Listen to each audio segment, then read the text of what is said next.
हमारे channel all India study 51 में आप सभी का स्वागत है दोस्तों। हमारे चैनल पर ठोस ज्यामिति से संबंधित महत्वपूर्ण प्रश्न आज शुरू करने जा रहे हैं। इससे पहले हमारे चैनल पर आप लोग त्रिकोणमिति से संबंधित प्रश्न और आपके इतिहास से भूगोल है, यूपी टेट सी टेट से संबंधित वीडियो पड़े हुए हैं, आप वीडियो देख सकते हैं। तो आज जो है आज का टॉपिक है ठोस ज्यामिति में या मेंसुरेशन से क्या है से संबंधित महत्वपूर्ण प्रश्नों के बारे में आप लोग पहले सूत्र बनाना सीखेंगे। पहला टॉपिक है आपका घनाभ।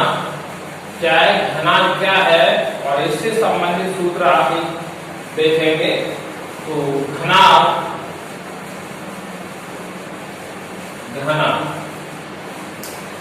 ये क्या है तुम्हारा क्यूबॉइड। घनाभ होता क्या है पहले ये समझ लें। तो ये इसकी फिगर देखिए घनाभ की, ये नीचे वाले और ये ऊपर वाली सरफेस है। ये इसको कोनों को आप जोड़ सकते हैं। तो ये आपका घनाभ बन गया। ये क्या हो गई इसकी लंबाई और ये आपकी इसकी चौड़ाई हो गई। चौड़ाई भी मान लिया, ऊंचाई हमने क्या है इसकी h मान ली। तो क्या है 3 डायमेंशनल यानी 3D शेप का है ये, 3D डायमेंशनल यानी 3 विमीय होता है ये, लंबाई चौड़ाई और ऊंचाई। इसमें आपके कितने घनाभ में, घनाभ जैसे आपका कमरा घनाभ है, अगर लंबाई चौड़ाई अब इसकी ऊंचाई अलग अलग है तो घनाभ कहलाएगा। अब घनाभ का में कितने आपके शीर्ष होते हैं, पहली बात घनाभ में शीर्षों की संख्या होती है आपकी कितनी, 4 ऊपर ये कोने आपके शीर्ष कहलाएंगे।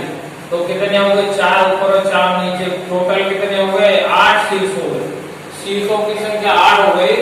अब हमारे क्या है इसमें लंबाई चौड़ाई और ऊंचाई 3 आपकी साइड हो गई या भुजाएं हो गई। इसमें कोरों की संख्या कितनी होगी, आपकी कोर होंगी 4 नीचे और 4 ये खड़ी लाइन ये। तो ये और 2 3 और 1 4 ये हो गए। 4 ऊपर वाली कितने हो गए, टोटल कोर हो गई 12। कोरों की संख्या कितनी हो गई आपकी 12 हो गई। अब इसमें कितने 4 विकर्ण होते हैं। अब इसका आयतन निकालना है हमें, इसका घनाभ का आयतन। पहली बात हमारा ये घनाभ का आयतन, घनाभ का आयतन, घनाभ का आयतन बराबर होता है क्या, लंबाई गुणा चौड़ाई गुणा ऊंचाई, LBH। क्या हो गया, लंबाई गुणा चौड़ाई गुणा ऊंचाई। और इतना घन है तो ये क्या है घन इकाई में आएगा आपका।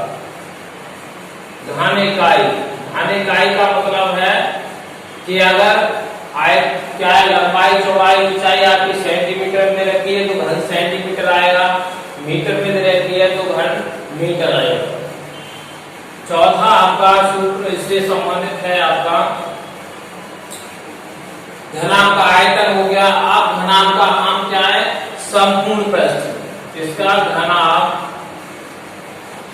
का संपूर्ण पृष्ठ। तो संपूर्ण पृष्ठ का क्षेत्रफल क्या होगा, ये हमारी क्या है लंबाई L और B और H, ये हम क्रम से लिख ले। और ये 6 सतहें होती हैं। इसमें कितनी होती है सतहें आपकी 6 होती हैं। तो 3 का अब हम क्या निकालेंगे, पहली इसका LB, ये पहली सतह, ये दूसरी LB BH और ये क्या होगा HL। और इसको क्या करेंगे डबल कर देंगे तो हमारे 6 साइड हो जाएंगे। कितनी हो जाएंगी 6 साइड। तो 2 इंटू क्या हो गया हमारा LB हो गया, LB प्लस कितना हो गया BH और प्लस HL। तो ये हमारा संपूर्ण पृष्ठ हो गया 2 into LB plus BH plus HL। इतना क्या होगा वर्ग इकाई होगा। क्या होगा आपका वर्ग इकाई। इसका अगला सूत्र क्या है? घनाभ का वक्र प्रस्थ। क्या होगा? घनाभ का वक्र प्रस्थ। वक्र प्रस्थ ये क्या है? देखिए पहली सतह को हम नीचे वाले और ऊपर वाले को छोड़ देंगे तो क्या होगा? इसको जीरो कर देंगे, एलबी को जीरो कर देंगे तो क्या बचेगा? 2 इंटू ये बचेगा क्या है? BH प्लस HL, या ऐसे कर सकते हैं BH प्लस HL। और ये क्या है? 4 सतहों का क्षेत्रफल होगा और ये हो जाएगा तुम्हारा वक्र प्रस्थ। नीचे वाली तली और ऊपर वाली छत को छोड़ दें तो ये हमारा क्या कहलाएगा? वक्र प्रस्थ कहलाएगा। ये इसका वर्ग इकाई क्या कहलाएगा? आपका वर्ग इकाई। तो हमारे घनाभ के क्या हो गए? घनाभ का आयतन हो गया LBH, लंबाई गुणा चौड़ाई गुणा ऊंचाई। घनाभ हो गया संपूर्ण प्रस्थ 2 into LB plus BH plus HL हो गया। घनाभ का वक्र प्रस्थ 2 इंटू BH प्लस HL वर्ग इकाई हो गया। अब हमारे एक चीज और देखें तो तीसरा इसमें क्या है? सतहों की संख्या कितनी हो जाएगी? 7। तो सतहों की संख्या आपकी हो गई कितनी? सतहों की संख्या 6 होगी। कितनी होगी आपकी? 6 सतह होती। इसमें सतह आपकी 6 हो गई, शीर्ष 8 हो गया और कोरों की संख्या आपकी 12 हो गई। घनाभ का विकर्ण की लंबाई और देखिए इसमें तो घनाभ के विकर्ण की लंबाई, घनाभ के विकर्ण की लंबाई क्या होगी? ये होगी आपकी अंडर रूट लंबाई का वर्ग प्लस चौड़ाई का वर्ग और प्लस ऊंचाई का वर्ग। ये आपका ऊंचाई का वर्ग। तो ये हो गई, इसको हम लिख सकते हैं क्या? L square plus B square plus आपका H स्क्वायर। क्या? H square.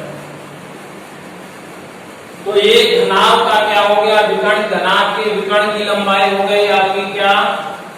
घनाभ के विकर्ण की लंबाई under root L square plus B square plus H square. ये घनाभ से संबंधित सारे फॉर्मूले हो गए आपके। इसी से आप हमारा घन का क्या हम आप घनाभ से क्या बना देंगे? घन। क्या बनाएंगे आप? आपका घन। घन क्या है तुम्हारा? Q। आप Q से संबंधित सारे फॉर्मूले होंगे हमारे घन से संबंधित। किससे? घन से संबंधित सारे फॉर्मूले क्या है? ये हम फिगर बनाएंगे तो ये हमारा क्या है? घन बन जाएगा। और इसकी लंबाई चौड़ाई और ऊंचाई क्या कर देंगे? हम बराबर कर देंगे। इसकी भुजा हमने क्या मान ली? साइड ए मान ली। लंबाई भी ए और चौड़ाई भी हमारी क्या हो जाएगी? ये हो जाएगी। सभी भुजाएं क्या होंगी? इसकी बराबर हो जाएंगी। तो ये क्या बन जाएगा हमारा? अगर घनाभ की क्या लंबाई चौड़ाई और ऊंचाई अगर बराबर कर दे तो हमारा क्या घन बन जाएगा। तो घन का अब हमें शीर्ष तो इसमें ही बराबर होंगे, जितने इसमें शीर्ष है घनाभ में उतने ही इसी में शीर्ष होंगे। तो शीर्षों की संख्या हमारी कितनी हो गई? 8 हो गई। शीर्षों की संख्या हमारी कितनी निकल के आई? 8 ही आई। कैसे देख सकते हो? 4 ये 1 2 3 और ये 4 और 1 2 3 4 4 4 कितना हो गया? 8 शीर्ष हो गए। दूसरा हमारा क्या है? कोरों की संख्या। कोरे हमारे 12 है। इसमें भी कितनी होंगी? कोरों की संख्या 12 होगी। कितनी कोरों की संख्या हमारी कितनी निकल के आई? इसमें भी हमारी 12 आ गई। 12। और हमारे सतहों की संख्या, सतहें कितनी? इसमें 6 और हमारे घन में भी सतहों की संख्या कितनी हो गई? 6 हो गई। सतहों की संख्या इसमें भी कितनी होगी? हमारी 6 ही होगी। अब हमें क्या है? घनाभ का संपूर्ण प्रस्थ ज्ञात करना है। तो घनाभ की जगह पे अब क्या है? घन का चौथा नंबर, घन का हमें संपूर्ण प्रस्थ ज्ञात करना है। तो घन का संपूर्ण प्रस्थ ये हमारा होता है कितना? 6 सतह होती है। एक सतह का अगर एरिया निकालेंगे तो a इंटू ए क्या होगा? ए स्क्वायर हो जाएगा। a इंटू ए तो ए स्क्वायर हो गया। इसका मतलब है कि 6 सतह है तो 6 से गुणा कर दें और एक सतह का कितना हो गया? ए स्क्वायर। तो कितना हो गया? 6a square. तो ये 6 इंटू ए क्या है? घन की भुजा। घन की भुजा और इसका क्या हो जाएगा? Whole square. तो घन का जो हमारा संपूर्ण पृष्ठ आएगा कितना 6a² या 6 गुणा घन की भुजा और उसका होल वर्ग। अगला सूत्र हमारा हो जाएगा क्या है, घनाभ का वक्र पृष्ठ है तो हमें क्या निकालना है, घन का वक्र पृष्ठ। घन का वक्र पृष्ठ, घन का वक्र पृष्ठ ये हो जाएगा आपका क्या, इसमें 4 सतहें जुड़ेंगी, नीचे वाली और ऊपर वाली सतह आपकी नहीं जुड़ेगी, तो ये 4 इंटू कितना हो जाएगा, a², यानी 4a² हो गया। इसका आपका 4 इंटू ए क्या है, घन की भुजा की लंबाई, घन की भुजा और इसका होल स्क्वायर हो गया। ये आपका क्या है, घनाभ का, घन का वक्र पृष्ठ क्या हो गया, 4a² हो गया। क्या हो गया, 4a²। अब हमारे घनाभ के विकर्ण की लंबाई हमारी l² + b² + h² है, तो अब हमें क्या है, घन के विकर्ण की लंबाई निकालनी, इसकी निकालनी है घन के विकर्ण की लंबाई, इसकी घन के विकर्ण की लंबाई, विकर्ण की लंबाई ये आपकी हो जाएगी क्या, √। अब इसमें 3 क्या है, ये a² + a² क्या हो जाएगा, 3a² हो जाएगा। और 3a² a से वर्गमूल कट जाएगा तो a√3 आ जाएगा। और ये क्या है तुम्हारा, घन की भुजा की लंबाई है, तो क्या हो गया, ये आपका a√3 आ गया। क्या है, विकर्ण की लंबाई a√3 आ गया। अब आपका घनाभ हो गया और घन हो गया, इनकी तुलना करते हैं हम घनाभ से। घनाभ की तुलना किससे, घन से करते हैं, तो इसकी लंबाई चौड़ाई ऊंचाई को बराबर कर देंगे तो ये हमारा घन बन जाएगा। क्या बनेगा, घन बनेगा। इसके बाद हम देखते हैं कि बेलन, तीसरा हमारा पॉइंट क्या आता है, बेलन आता है। बेलन या सिलेंडर, क्या है तुम्हारा, बेलन या सिलेंडर। अब हमें क्या देखना है, देखिए बेलन क्या होता है, ये आपके बेलन की शेप है, हमने क्या है इसको, इसका आधार कैसा होता है, वृत्ताकार होता है। ये भी इसका आधार क्या हो गया हमारा, वृत्ताकार है। इसके दोनों आधार क्या होते हैं, वृत्ताकार होते हैं। और इसकी ऊंचाई ये क्या है, ये ऊंचाई h हो गई।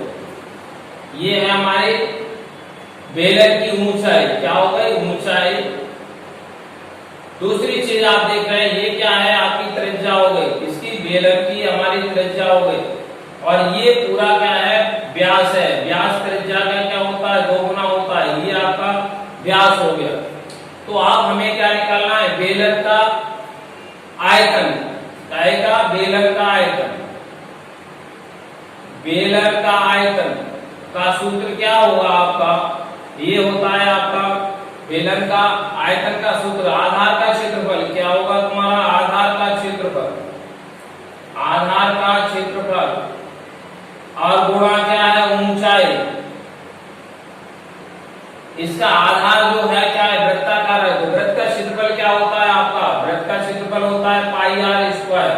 अगर त्रिज्या r है तो πr², तो आधार का क्षेत्रफल हो गया आपका πr²। और इसकी ऊंचाई क्या है, h, तो क्या हो गया πr²h, πr²h। ये वॉल्यूम है, वॉल्यूम आयतन है, तो आयतन क्या होगा, घन इकाई में होगा। क्या होगा, घन इकाई। अगर इसका आयतन, इसकी त्रिज्या और ऊंचाई क्या है, सेंटीमीटर में दे रखी है तो घन सेंटीमीटर आएगा, मीटर में दे रखी है तो घन मीटर आएगा। दूसरे आपका आ गया बेलन का वक्र पृष्ठ, क्या आएगा, बेलन का वक्र पृष्ठ। क्या है आपका, बेलन का वक्र पृष्ठ। तो यहां से आप देख सकते हैं क्या, बेलन का वक्र पृष्ठ होता है आधार की परिधि, आधार की परिधि। आधार की परिधि क्या होती है, ये देखेंगे, आधार की परिधि और गुणा ऊंचाई। गुणा क्या है, ऊंचाई। यहां से आधार क्या है, वृत्ताकार है, त्रिज्या r है, तो क्या हो जाएगा, आधार की परिधि होती है 2πr और इंटू क्या है, ऊंचाई h है, तो क्या हो गया 2πrh हो गया। बेलन का वक्र पृष्ठ क्या हो गया, 2πrh हो गया। ये क्या है तुम्हारा, वर्ग इकाई में आएगा। क्या है, वर्ग इकाई। अब हम देखते हैं तीसरा फॉर्मूला क्या है, बेलन का समपूर्ण पृष्ठ। क्या है, बेलन का समपूर्ण पृष्ठ। अब यहां से देखते हैं हम समपूर्ण पृष्ठ में क्या करना है, वक्र पृष्ठ जोड़ना है, और वक्र पृष्ठ प्लस क्या करना है, हमें दो आधार है और एक आधार क्या है, दोनों आधार वृत्ताकार है, तो 2 इंटू क्या हो जाएगा, वृत्त का क्षेत्रफल। क्या है, वृत्त का क्षेत्रफल। यहां से देखेंगे तो ये वक्र पृष्ठ हमने निकाला है 2 पाई आर एच। क्या है, 2 पाई और आर एच प्लस 2 इंटू क्या हो गया, वृत्त का क्षेत्रफल पाई आर स्क्वायर। क्या होता है, पाई आर स्क्वायर। इसको डबल करेंगे 2 पाई आर स्क्वायर। यहां से हम 2 पाई आर एच कॉमन ले सकते हैं, 2 पाई आर ले सकते हैं। सॉरी, अब हमारा क्या है, यहाँ से एच बचेगा और ये क्या बचेगा, एक आर बचेगा। एक 2 आर की घात 2 थी, एक बाहर और एक अंदर रह गई, तो 2 pi R into H plus R. ये क्या हो गया, समपूर्ण पृष्ठ। क्या होगा, वर्ग इकाई। इकाई में आएगा आपका, वर्ग इकाई में आएगा। बाकी ठोस ज्यामिति के फॉर्मूले नेक्स्ट वीडियो में आपको उपलब्ध कराएंगे। इसी तरह के रियल और ऑथेंटिक वीडियो पाने के लिए हमारे चैनल को लाइक करें, सब्सक्राइब करें। अगर वीडियो अच्छा लगे तो दोस्तों में लाइक और शेयर करें वीडियो को। Thank you.